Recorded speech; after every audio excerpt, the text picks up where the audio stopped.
আজকে আমরা যে সকল বিষয় বা যেটা নিয়ে আলোচনা করব সেটা হলো যে কিয়ামতের আলামত বা আখিরুজ জামান সম্পর্কে আমরা আলোচনা করব।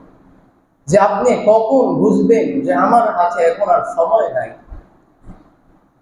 আমার হাতে এখন আর সময় নাই, এখন হলো আমার ইমানের প্রস্তুতি নেওয়ার সময়, নিজের ইমানকে রক্ষা করার সময়। এটা আপনি কখন বুঝবেন?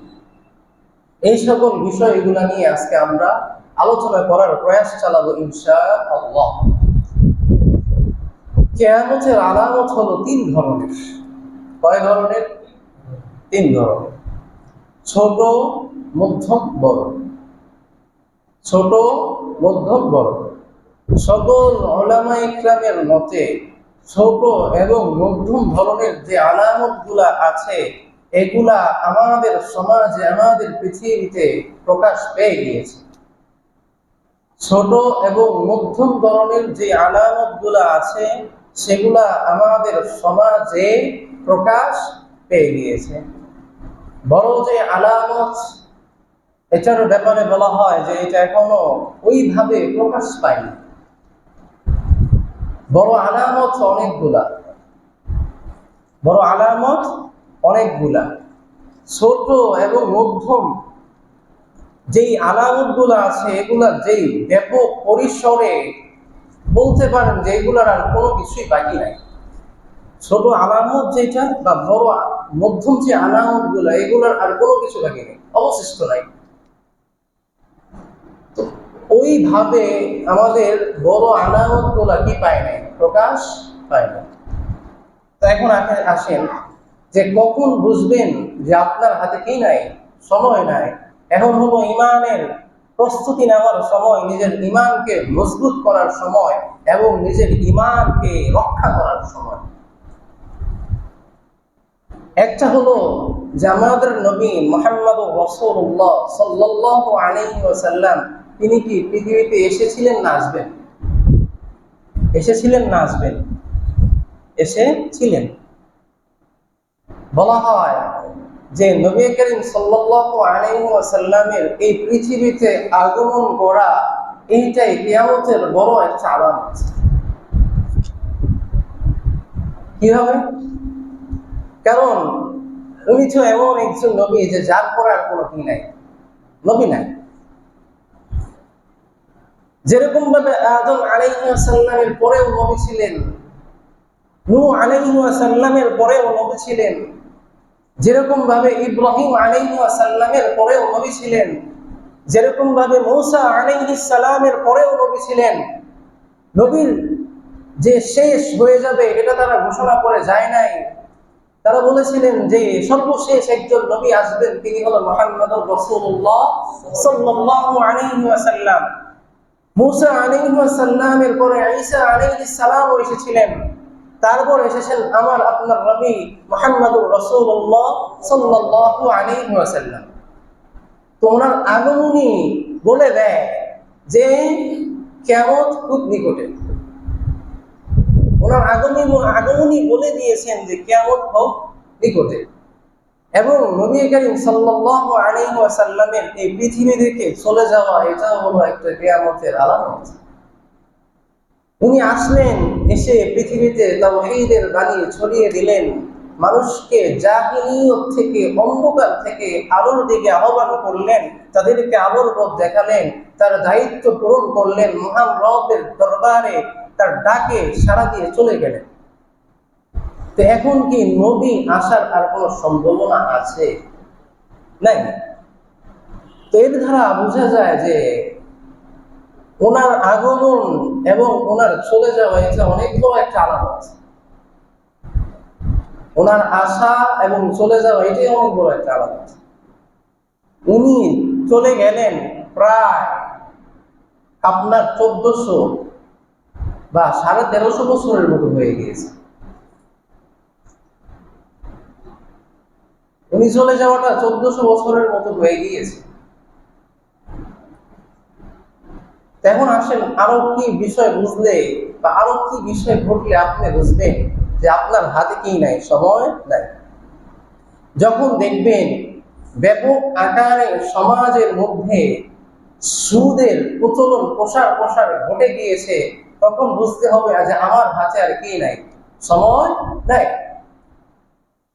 এখন দেখবেন যে আপনি আমি আমরা যে নিজেদেরকে সুদ বা হারাম রুজি থেকে বাঁচিয়ে রাখার চেষ্টা করতেছি, তারপরেও পারবো না। কারণ আপনার ইসলামী বলেন, যেই ব্যাংকিং গুলোই বলেন, প্রত্যেকটা সুদ ভিত্তিক ব্যাংক হয়ে গিয়েছে। সুদ ছাড়া বর্তমানে গোটা পৃথিবীর মধ্যে আর কিছু নাই। ঘরে ঘরে সুদ, মহল্লার মধ্যে সুদ, এলাকা ভিত্তিক সুদ, দেশ ভিত্তিক সুদ, সুদ আর সুদ। নবী করিম সাল্লাল্লাহু আলাইহি ওয়াসাল্লাম বলেন, যেই ব্যক্তি সুদ গ্রহণ করলো এবং যেই ব্যক্তি সুদ দিল এবং যেই ব্যক্তি সুদের জামিনদার হলো, সাক্ষী হলো, এবং যেই ব্যক্তি সুদের লেখক হলো, তাদের চারজনের জন্যই অভিশাপ, তাদের চারজনের জন্যই লানত। নবী করিম সাল্লাল্লাহু আলাইহি ওয়াসাল্লাম নিজের বরকতময় মুখে বলে গিয়েছেন, উনি যা বলেন সত্য ছাড়া কোনোদিনও মিথ্যা বলেন। আজকে মহল্লার মধ্যে দেখেন সুদ ছাড়া কিছু আছে? নাই। আপনার টাকা হাওলাদার থেকে যাবেন সুদ, ব্যাংকে যাবেন সুদ, সুদ আর সুদ। আরো যেটা যে আপনি দেখলে বুঝবেন যে আমার হাতে সময় নেই, সেটা কি? সেটা হলো মদ। এটা ব্যাপক আকার ধারণ করে। এখন আমাদের সমাজের মধ্যে, গোটা পৃথিবীর মধ্যে মদ এটা কি ব্যাপক আকার ধারণ করেছে কি করে না? বাংলাদেশের মধ্যে কেরুয়া কোম্পানি বৈধভাবে তারা মদ উৎপাদন করে, তারা লাভবান হচ্ছে, টিভিতে তাদের সাক্ষাৎকার দেওয়া হচ্ছে। মদগুলা ইসলামী রাষ্ট্রের মধ্যে বলা হয় 90% মুসলমানের দেশ, অবশ্য কেরুয়া কোম্পানি তারা প্রকাশ্যে মদ বানাচ্ছে সরকারি অনুমোদন, সরকার অনুমতি দিয়েছে, তারা সব মদ কি করছে, তৈরি করছে। তো মদ এটা ব্যাপক আকার ধারণ করা। তো এটা আমাদের সমাজের মধ্যে প্রকাশ পেয়েছে কি পায় নাই বলেন? পেয়েছে। আমাদের সমাজে না, গোটা বিশ্বের মধ্যে কোন মুসলিম কান্ট্রি বাদ নাই। মুসলিম হোক অমুসলিম হোক, গোটা বিশ্বের মধ্যে মদ এটা ব্যাপক আকার কি করেছে, ধারণ করেছে। আরো যে বিষয়টা দেখলে বুঝবেন যে আপনার আমার হাতে সময় নাই, সেটা হলো নারীদের বেহায়াপনা এবং অশ্লীলতা। নারীদের বেহায়াপনা এবং অশ্লীলতা।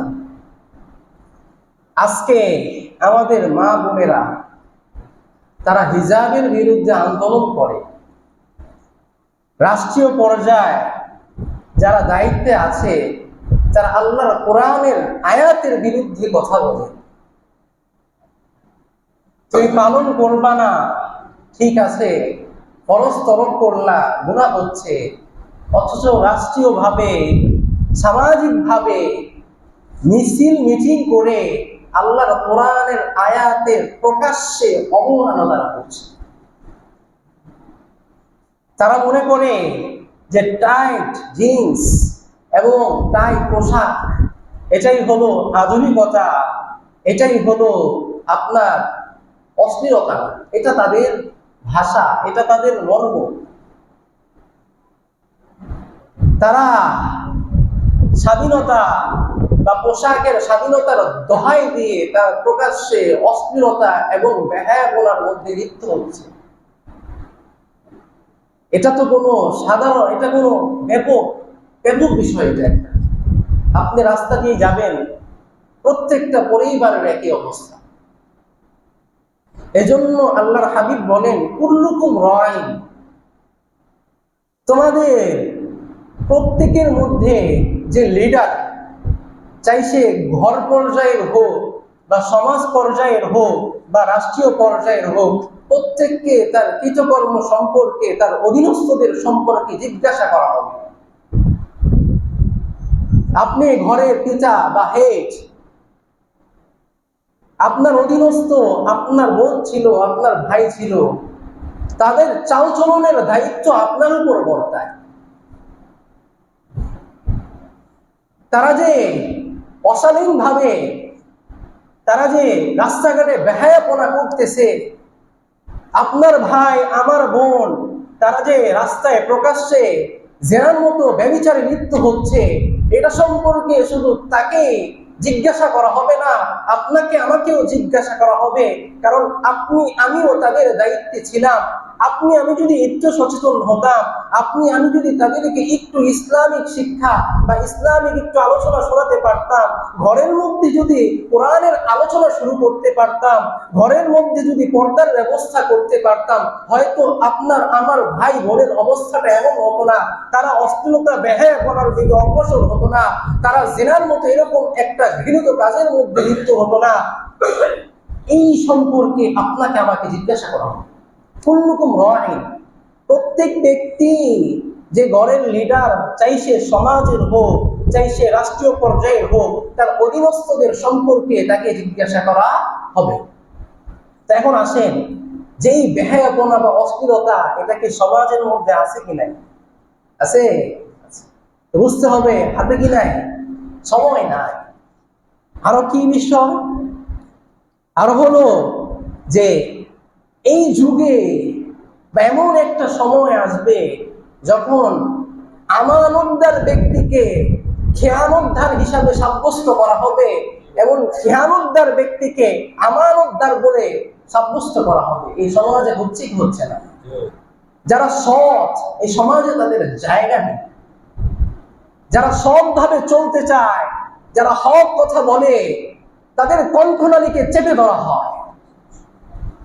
যারা অশ্লীলতা বেহায়াপনার স্লোগান দিতে পারে, যারা হিজাবের বিরুদ্ধে কথা বলতে পারে, যারা জিহাদের বিরুদ্ধে কথা বলতে পারে, যারা আল্লাহর কোরআনের বিরুদ্ধে কথা বলতে পারে, তাদেরকে খুব আমানতদার, তাদেরকে দেশের আইডল, তাদেরকে নারী পুরুষের আইডল হিসাবে সাব্যস্ত করা হয়। তো এইটাও কি আমাদের সমাজে আছে কি নাই? তো মনে হয় হাতের সময় অনেক বেশি আছে, নাই। এটাই ওই সময় যে আমাদের হাতে কি নাই, সময় নাই। আরো কি বিষয় দেখলে আপনি বুঝবেন যে আমাদের হাতে সময় নাই? সেটা হলো, দেখবেন মূর্খ, জাহিল, যাদের দিন সম্পর্কে ন্যূনতম ধারণাও নাই, যাদের নামাজ সম্পর্কে ন্যূনতম ধারণাও নাই, যাদের হালাল হারাম সম্পর্কে ন্যূনতম ধারণা নাই, তারা রাষ্ট্রীয় বা বিভিন্ন পদে তারা অধিষ্ঠিত হবে, তারা রাষ্ট্র পরিচালনা করবে, তারা দেশ পরিচালনা করবে, তারা সমাজকে পরিচালনা করবে। কিন্তু যাদের মধ্যে দ্বীনের সম্পর্কেও জ্ঞান ছিল, দুনিয়াবী সম্পর্কেও জ্ঞান ছিল, তারা এই সকল কাজের মধ্যে অধিষ্ঠিত থাকবে না, বরং তারা ওই সকল মূর্খ জাহেল ব্যক্তিদের গোলাম হয়ে এই পৃথিবীতে কি করবে? বসবাস করবে। এখন আমাদের সমাজে কি এই অবস্থাটা চলমান কিনা? চলমান। যে দিন সম্পর্কে কি, যে দুনিয়া সম্পর্কেও জানে না, এবং জাহেল ব্যক্তিরা আমাদেরকে নেতৃত্ব দিচ্ছে। তো হাতে সময় আর বেশি নাই। আরো কি বিষয়গুলো দেখলে মনে করবেন যে হাতে সময় নাই? এটা হলো, দেখবেন মসজিদগুলো হবে জাঁকজমক সুন্দর, 5 স্টার হোটেলের মতো, খুব আড়ম্বরপূর্ণ, এসি, বড় বড় দেওয়ালের টাইলস, বিভিন্ন সুন্দর সুন্দর মসজিদগুলো হবে। এটাও কিন্তু কিসের আলামত?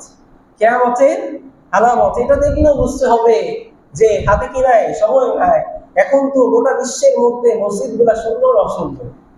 মহল্লা ভিত্তিক যে মসজিদটাও হয়, ওইটার মধ্যে কমসে কম এসি, টাইলস, সুন্দর ব্যবস্থাপনা থাকে কি থাকে না? থাকে। এগুলো কিয়ামতের আলামত।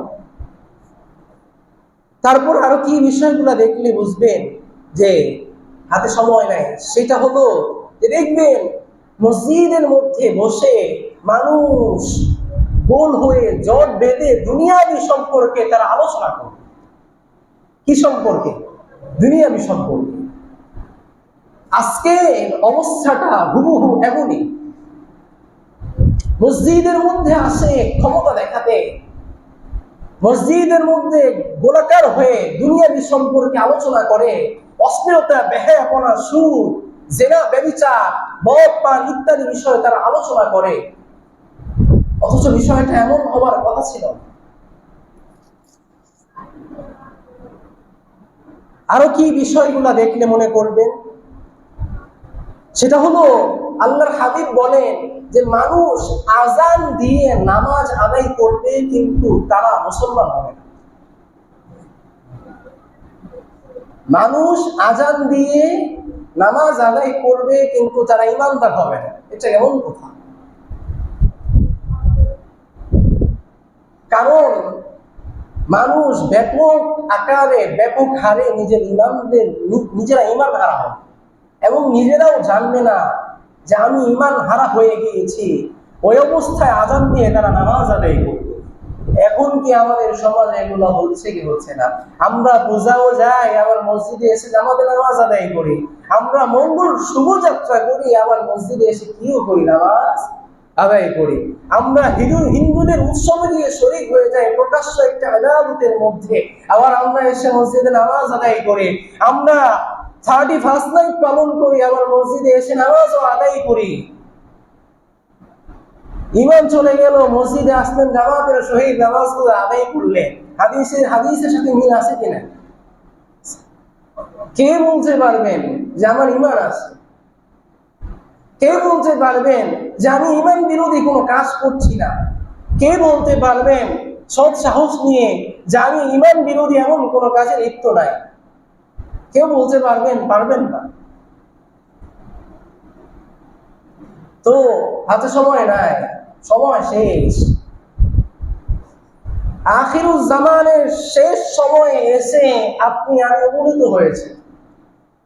যে কথাগুলো 1400 বছর আগে আল্লাহর হাবিব নিজ মুখে বলে গিয়েছেন, এগুলা সব বিষয় আমাদের সমাজে ব্যাপক আকার ধারণ করেছে।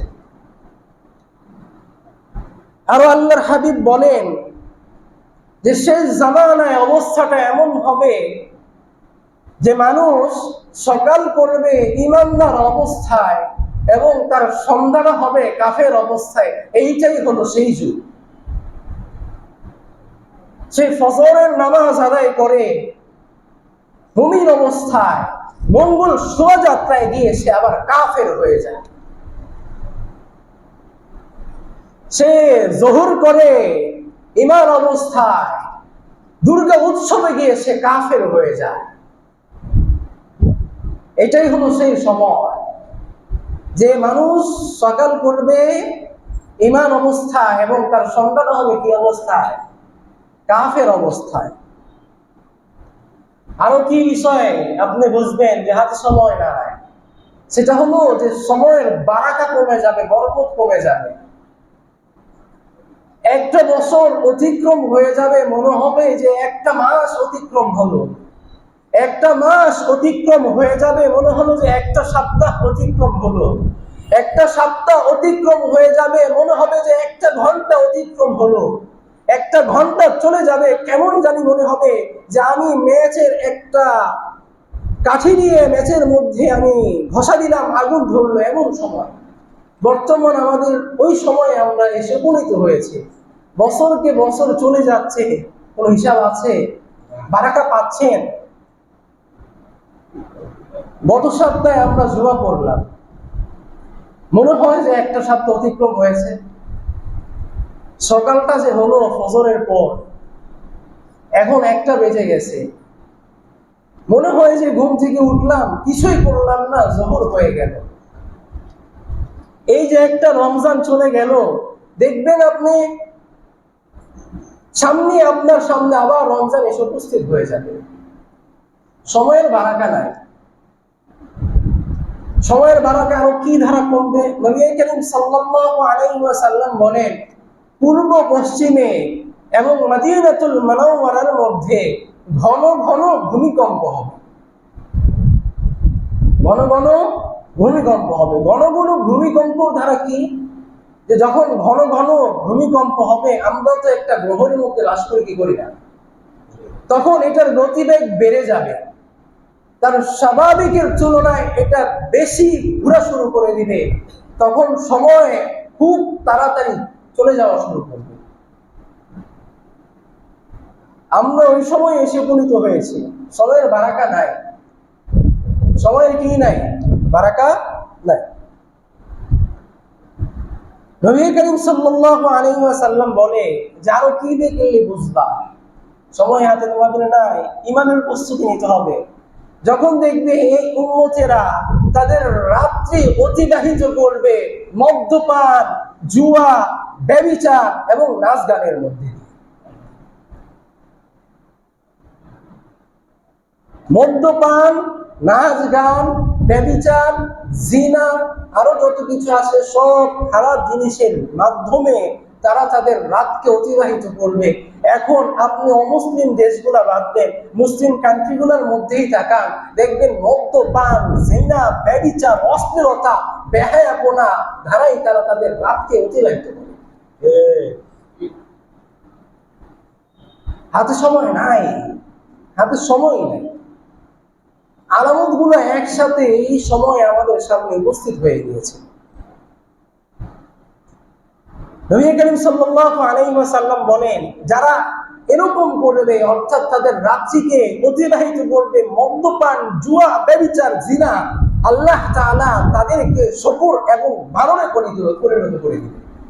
যদিও হাকিকি ভাবে তাদেরকে শকর এবং বারণে পরিণত না করুন, তাদের স্বভাব এবং তাদের আচার আচরণ বানর এবং শকুরের মতো হয়ে যাবে। এখন তো হয়েই গিয়েছে, একটা প্রজন্ম দাবি করে তারা বানর থেকে এসেছে। করে কি করে না? এটা ইমানের একটা বিষয়।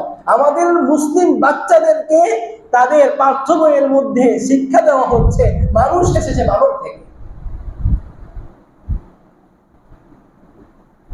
দেখবেন তাদের আচার আচরণ আসরও শকর এবং বানরের মতো।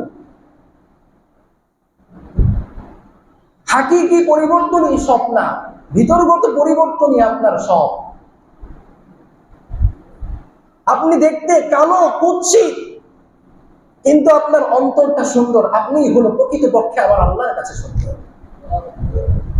আপনার চামড়াটা ধবধবে সাদা, আপনি বিশ্বের সবচেয়ে সুন্দর, কিন্তু আপনার মনটা নোংরা, আপনি আমার আল্লাহর কাছে সবচেয়ে বেশি কুৎসিত। তো এখন আমাদের সমাজে কিছু বানর এবং শূকর প্রজাতির মানুষকে দেখা যাচ্ছে।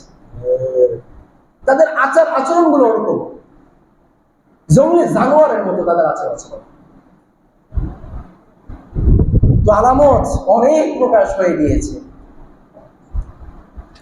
আরো কি বুঝবেন, আরো কি দেখলে বুঝবেন, যে যেই সকল স্থান থেকে আপনার আমার বাচ্চারা বা আমরা শিক্ষা গ্রহণ করি, সেগুলা জাহিলিয়ত দ্বারা পরিপূর্ণ হয়ে যাবে। সেগুলা থেকে শিক্ষা নেওয়ার মতো আর কোনো অবস্থা থাকবে না। আজকে আপনি যদি গোটা বিশ্বের শিক্ষা ব্যবস্থার দিকে তাকাই, ওই জায়গার মধ্যে অশ্লীলতা, বেহায়াপনা, ফ্রি মিক্সিং এবং আপনার ট্রান্সজেন্ডার এবং নারী পুরুষের অবাধে মেলামেশা, এগুলা শিক্ষা দেওয়া ছাড়া আর কি শিখাচ্ছে? তারা প্রকাশ্যে তাদের প্রতিষ্ঠানগুলোর মধ্যে হিজাবের বিরুদ্ধে শিক্ষা তাদেরকে দিচ্ছে। পাঠ্য বইগুলোর মধ্যে শরীর থেকে শরীরের গল্প দ্বারা তুলে ধরছে ট্রান্সজেন্ডারের নামে। এত আন্দোলন চারগুলো তারা এটা বাদ দিতে রাজি না। মুসলমানদের ইসলামিক বইগুলোর মধ্যে হিন্দুদের বিভিন্ন মাজার পূজার বিভিন্ন কিছু ছবি ঢুকিয়ে দিয়েছে। এমন একটা সময় এসেছিল যে তারা ইসলাম ধর্মকে পরীক্ষার থেকে বাদই দিয়ে দিয়েছে। এটা রেখেই বাকি লাভ। মনে হয় না যে ইসলাম শিক্ষা বইটাকে স্কুল বা কলেজে বা ইউনিভার্সিটিতে শিক্ষা দেওয়ার মতো কোনো শিক্ষক আছে। তারা তো নিজেরাই জানে শিক্ষা কিভাবে দিবে। আমি যদি রিক্সা চালাই, তাহলে আমি কি আপনাকে প্রাইভেট কেউ শিক্ষা দিতে পারবো? সম্ভব আমার দ্বারা? সম্ভব? সম্ভব তো নয়। আমার নিজের ভিতরেই কোরআনের ন্যূনতম জ্ঞান নাই, আমি নিজেই কোরআন দেখে দেখে পড়তে পারি না। স্কুল কলেজ গুলা, ইউনিভার্সিটি গুলার অবস্থাই তো এমন। ওই জায়গার মধ্যে ইসলাম শিক্ষা বই আছে, পড়ায় কি? পড়ায়টা কি? তার কি নিজের মধ্যে ওই সম্পর্কে জ্ঞান আছে? নাই।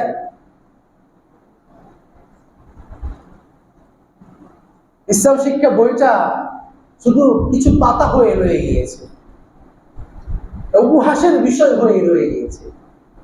অথচ এই ইসলাম শিক্ষা যদি প্রত্যেকটা ঘরের মধ্যে, প্রত্যেকটা কলেজ ইউনিভার্সিটির মধ্যে ঢুকানো হতো, ব্যাপক পরিসরে এগুলো নিয়ে আলোচনা করা হতো, তাহলে আপনার আমার বাচ্চাগুলা গুনাহ করতে গেলেও একটু চিন্তা করতো যে এটা গুনাহ।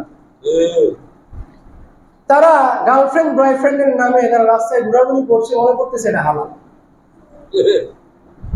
হালাল, কারণ কলেজ ইউনিভার্সিটি গুলার অবস্থা এমন যে একসাথে অবাধে বসে তারা কি করবে, শিক্ষা গ্রহণ করবে। এটা হওয়ার কথা ছিল? এটা তো হওয়ার কথা ছিল। বয়স আলাদা, নারী আলাদা, শিক্ষা ব্যবস্থা তো এমন হবে। হাতে সময় নেই। আরেকটা বিষয় আলোচনা করে আজকে শেষ করব, সেটা হলো মালহামা। কিয়ামতের আরো যে একটা বড় আলামত, সেটা কি? মালহামা। মালহামা কি? এই বিশ্ব প্রথম বিশ্বযুদ্ধ দেখেছে কি দেখে নাই? দেখেছে। 1 বা 2 কোটি মানুষ মারা গিয়েছে। তখন কি টেকনোলজি এত উন্নত ছিল আজকের মতো? ছিলই না। তারপরে 1-2 কোটি মারা গিয়েছে। দ্বিতীয় বিশ্বযুদ্ধ আপনার আমার জন্মের তো বহু আগে মনে হয়েছে, আপনি আমি দেখিও না, আমি শুনিয়েছি। ওই বিশ্বযুদ্ধের মধ্যেও মিনিমাম 8 কোটি মানুষ মারা গিয়েছে। কয় কোটি? 8 কোটি। তখনও কিন্তু টেকনোলজি এত উন্নত ছিল না, ছিল আজকের মতো নাই। ঘরে বসে টিপ দিয়ে শেষ, আরেক দেশ উড়িয়ে যাবে। তো মালহামা কি? নবী করিম সাল্লাল্লাহু আলাইহি ওয়াসাল্লাম বলে যে কিয়ামতের বড় আলামতগুলোর মধ্যে একটা আলামত হলো মালহামা। এই মালহামাটা কি? বলে যে ফোরাত নদী তার গর্ভে যা আছে ওই স্বর্ণকে বের করে দিবে। ওই স্বর্ণকে কি করবে? বের করবে। মূলত এই স্বর্ণ নিয়েই একটা যুদ্ধ হবে, তৃতীয় একটা বিশ্বযুদ্ধ এটাকে বলতে পারে। এখন স্বর্ণ দ্বারা কি প্রকৃত স্বর্ণের উদ্দেশ্য? না, এটা থেকে দামি কোনো বস্তু বের হতে পারে। যেমন তেলও কিন্তু খুব দামি। যার কাছে তেলের ভান্ডার আছে সেই রাজা। কারণ আপনি তেল ছাড়া আপনার প্রযুক্তি আপনি উন্নত করবেন পারবেন না। তো তেল ছাড়া কিছু হয়? আজকে বিজ্ঞান এই তেলের মাধ্যমে তাদের টেকনোলজিকে এত উন্নত করেছে, যখন এই তেল বা জ্বালানি শেষ হয়ে যাবে তখন বিজ্ঞান মুখ থুবড়ে আবার পড়ে যাবে মাটিতে। যে মাটি থেকে উঠে এসেছিল ওই মাটি তাদের মুখ থুবড়ে পড়ে যাবে। এটা হবে। এখন কি আপনি মনে করতেছেন যে খনি, এটা তো এমন খনি না যে যার থেকে আপনি নিতেই থাকবেন শেষ আর হবে না। বিষয়টা কেমন? আল্লাহর যে ভান্ডার, তার যে খাজানা, ওইটাকে থেকে যদি আপনি গোটা জীবন নিতে থাকেন শেষ হবে না। এটা তো সেই ভান্ডার না।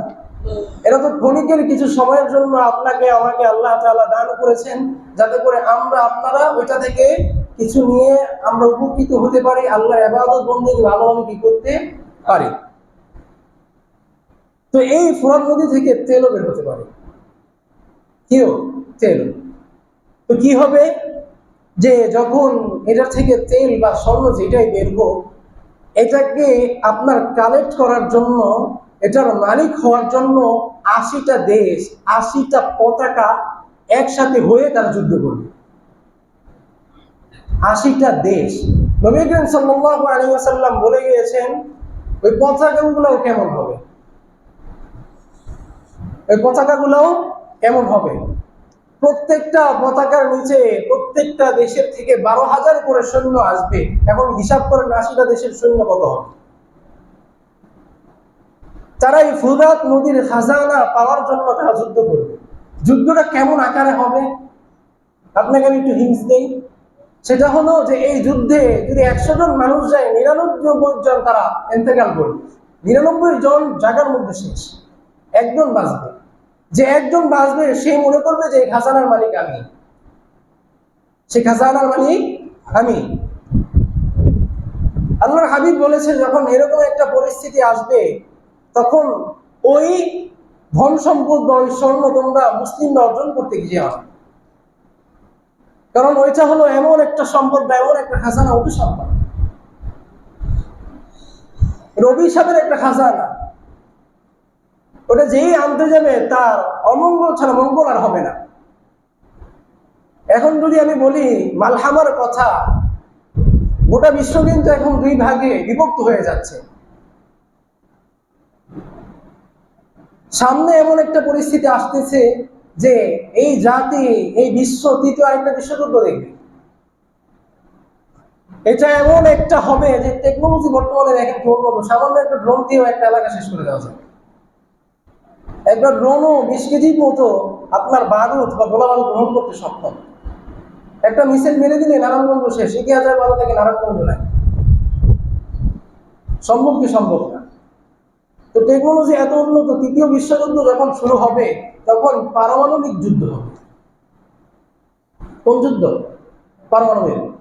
এই যুদ্ধে পৃথিবীর 3 ভাগের 1 ভাগ মানুষ মারাই যাবে। এই মালহামায় 3 ভাগের মানুষের 1 ভাগ কি যাবে? On the spot date. আরো 1 ভাগ মানুষ, এই যে আপনার যে একটা তৃতীয় বিশ্বযুদ্ধ শুরু হয়েছে, যে পারমাণবিক বোমার যে একটা ব্যবহার, এটার কারণে আশেপাশে আপনার আকাশ বাতাস সবকিছু দূষণ হয়ে যাবে। সন্তানগুলো বিকলাঙ্গ, প্রতিবন্ধী হয়ে জন্মগ্রহণ করবে। এই কেমিক্যালের কারণে আরো 1 ভাগ মানুষ এমনি মারা যাবে। তখন গোটা বিশ্বের মধ্যে খাবার সংকট দেখা দেবে, খাবারের সংকট। মানুষ মানুষকে হত্যা করবে। পরিস্থিতি কিন্তু ওই দিকেই যাচ্ছে। ইউক্রেন রাশিয়ার একটা যুদ্ধ শুরু হয়েছে, শেষ হয়েছে? শেষ তো হয় না, ওটা 2 বছরের মধ্যে চলে গেল। ইসরায়েল হামাসের যুদ্ধ শুরু হয়েছে, শেষ হয়েছে? এটার মধ্যে সামিল হয়ে গেল আরো ইরান, ইয়ামানের হুথি বাহিনী এবং হিজবুল্লাহ। এখন ইরানের সাথে সমর্থিত হয়েছে রাশিয়া, চীন, আর উত্তর কোরিয়া এসে সামিল হয়ে গিয়েছে। এই তৃতীয় বিশ্বযুদ্ধের পর যে পরাশক্তি যে দেশগুলো ছিল, এখন আছে যেগুলো, এগুলো থাকবে না, এগুলা থাকবে না। এরকম একটা সংকট মুক্ত মুহূর্তে আপনার ইমাম মাহদীর আগমন হয়ে যাবে। অপেক্ষা করেন, বহু আলামত প্রকাশ হয়ে গিয়েছে, মালহামাও শুরু হবে ইনশাআল্লাহ। তো বলছে আল্লাহর হাবিব যে এটা এমন একটা সময় যে মানুষের সবচেয়ে উত্তম পাথেয় হলো যে তার কাছে কিছু গবাদি পশু থাকবে, কিছু ছাগল থাকবে, কিছু উট থাকবে, এবং সে তার ইমানকে নিয়ে খুব দূর দেশে বন জঙ্গলে সে পলায়ন করবে।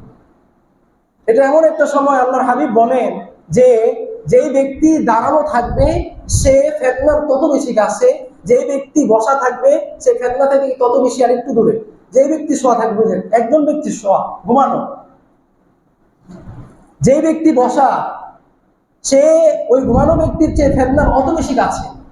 যেই ব্যক্তি বসা আর যেই ব্যক্তি দাঁড়ানো, বসা ব্যক্তির চেয়ে দাঁড়ানো ব্যক্তি ফিতনার তত বেশি কাছে। সব আলামতি প্রকাশ হয়ে গিয়েছে, মালহামাও শুরু হয়ে যাবে ইনশাআল্লাহ। এগুলো আল্লাহর হাবিবের জমানে আল্লাহর হাবিব বলে গিয়েছেন। প্রতিটা কথা কলমে কলমে মিলে যাচ্ছে, মিলে গিয়েছে, এবং মালহামাও শুরু হয়ে যাবে। এখন হলো ঈমানকে মজবুত করার সময়। আল্লাহ কোরআনুল কারীমের মধ্যে বলেন, ইয়া আইয়ুহাল্লাযীনা আমানুত্তাকুল্লাহ হাক্কা তুকাতিহি ওয়া লা তামুতুন্না ইল্লা ওয়া আনতুম মুসলিমুন। ইয়া আইয়ুহাল্লাযীনা আমানু, হে ঈমানদারগণ, ইত্তাকুল্লাহ, তোমরা আল্লাহকে ভয় করো, হাক্কা তুকাতিহি, ভয় করার মতো করো। অথচ আজকে আল্লাহর চেয়ে বেশি আমরা মানুষকে ভয় পাই। আল্লাহর চেয়ে বেশি কাকে ভয় পাই? মানুষকে ভয় পাই। যে আমার চেয়ে বেশি একটু ক্ষমতাশালী তাকে ভয় পাই। আল্লাহকে ভয়, আল্লাহর ভয় অন্তরে নাই আছে, থাকলে এরকম গুনাহের মধ্যে আমরা লিপ্ত হতাম। তারপর কি বলে, এই কথাটা বলে আমি শেষ করে দিই ইনশাআল্লাহ। ওয়ালা তামুতুন্না ইল্লা ওয়া আনতুম মুসলিমুন, তোমরা মুসলমান হয়ে, মুসলমান না হয়ে তোমরা ইন্তেকাল করো। বলতেছে ইমানদারগণ, আল্লাহকে ভয় করো যথাযথভাবে, এবং মুসলমান না হয়ে তোমরা কি করো না, ইন্তেকাল করো না। তো মুসলমান কিভাবে হবেন? যখন কোরআন এবং হাদিসকে আপনি মাথা নত করে কোনো ধরনের চুচা শব্দ ছাড়া আপনি স্বীকার করে নেবেন, তখন আপনি মুসলমান। তখন আপনি কি মুসলমান। তো বর্তমানে আমরা আখির জামানের মধ্যে এসে উপস্থিত হয়ে গিয়েছি। যে কথাগুলা আমি বললাম এগুলো কোনো বানোয়ার কথা না। আখির জমান থেকে আল্লাহর হাবিব যেই হাদিসগুলো বলে গিয়েছে বলেছে, প্রতিটা কথা বর্তমান জামানার সাথে মিল আছে কিনা বলেন?